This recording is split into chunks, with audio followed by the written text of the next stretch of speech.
દ્વારા મારુતિનગરમાંથી મદીના મસ્જિદ સુધી દબાણ દૂર કરવાની કામગીરી હાથ ધરી હતી। સુરતમાં વારંવાર દબાણના કારણે ટ્રાફિક સહિતની સમસ્યા સર્જાય છે, ત્યારે સુરત મનપાની લિંબાયત ઝોન દ્વારા મારુતિનગરથી મદીના મસ્જિદ સુધીનો ઝીરો દબાણ દૂર કરવામાં આવ્યો હતો।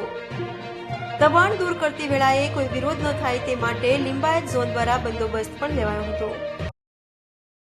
નામ જયસુખભાઈ રાઠોડ, ડેપ્યુટી એન્જિનિયર સુરત મહાનગરપાલિકા લિંબાયત ઝોન। અત્યારે હાલમાં ટીપી 39 સુધીના લિંબાયતમાં મારુતિનગર સર્કલથી મદીના મસ્જિદ સુધીના આપણા 18 મીટર પહોળાઈના ટીપી રસ્તા ઉપર આપણે દબાણની ડ્રાઈવ લેવામાં આવેલી છે આજે, જેના ભાગરૂપે સુરત મહાનગરપાલિકાના 60 થી 70 જણાનો સ્ટાફ તેમજ પોલીસ ખાતાના પીઆઈ શ્રી તથા ડી સ્ટાફના માણસો સાથે આજે આ ડ્રાઈવ હાથ ધરવામાં આવેલી છે, જેમાં રોડ ઉપરના કાચા પાકા દબાણો દૂર કરવાની કામગીરી હાથ કરવામાં આવેલી છે।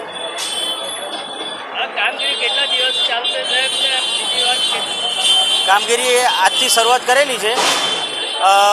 પિરિયોડિકલી અને કામગીરી દર વીકલીથી 15 દિવસના ગાળામાં બી આ કામગીરી રૂટીનના કામગીરીના ભાગરૂપે ચાલુ રાખવામાં આવશે।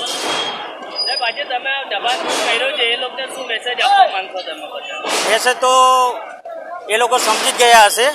એ પહેલાં આ દબાણની કામગીરી પહેલાં આપણે અગાઉ પ્રચારવાનથી પણ બધાને સીધી રીતે આડકતરી રીતે ઇન્ટિમેશન આપવામાં આવેલું હતું કે રસ્તા ઉપર કોઈપણ પ્રકારનું કાચું પાકું દબાણ કરવું નહીં, નહીંતર સુરત મહાનગરપાલિકા દ્વારા કાર્યવાહી હાથ ધરવામાં આવશે।